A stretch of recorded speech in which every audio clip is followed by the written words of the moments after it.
وإبراهيم إذ قال لقومه اعبدوا الله واتقوه ذلكم خير لكم إن كنتم تعلمون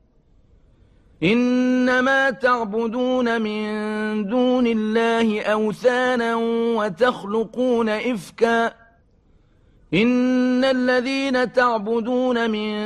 دون الله لا يملكون لكم رزقا فابتغوا عند الله الرزق واعبدوه واشكروا له إليه ترجعون وإن تكذبوا فقد كذب من قبلكم وما على الرسول إلا البلاغ المبين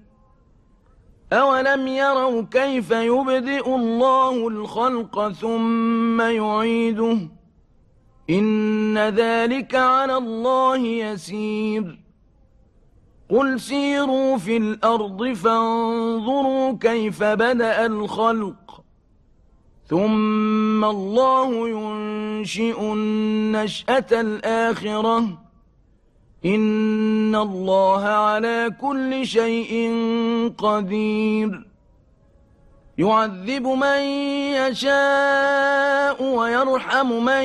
يشاء وإليه تقلبون وما أنتم بمعجزين في الأرض ولا في السماء وما لكم من دون الله من ولي ولا نصير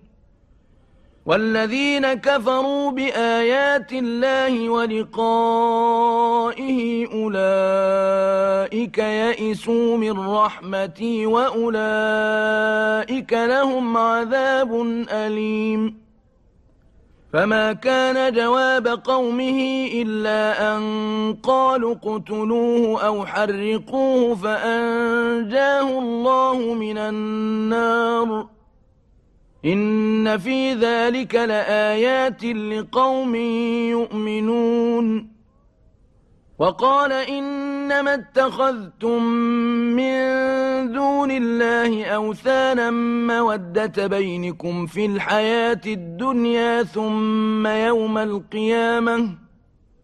ثم يوم القيامة يكفر بعضكم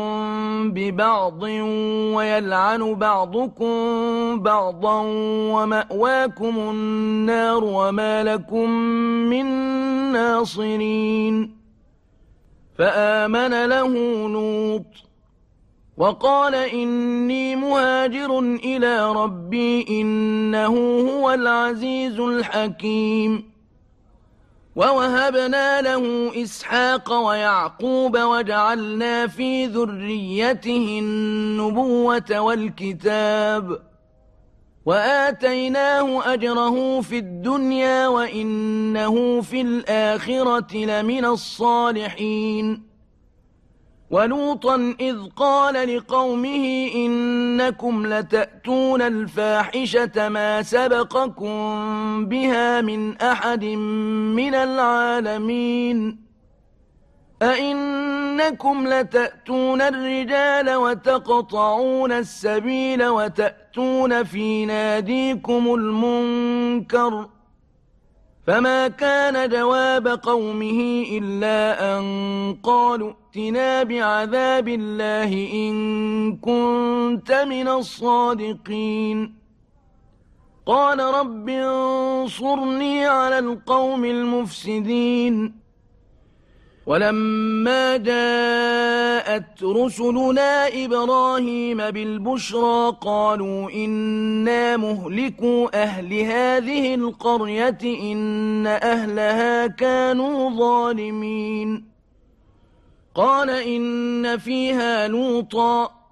قالوا نحن أعلم بمن فيها لننجينه وأهله إلا امرأته كانت من الغابرين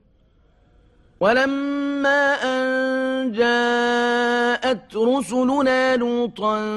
سيء بهم وضاق بهم ذرعا وضاق بهم ذرعا وقالوا لا تخف ولا تحزن إنا منجوك وأهلك إلا امرأتك كانت من الغابرين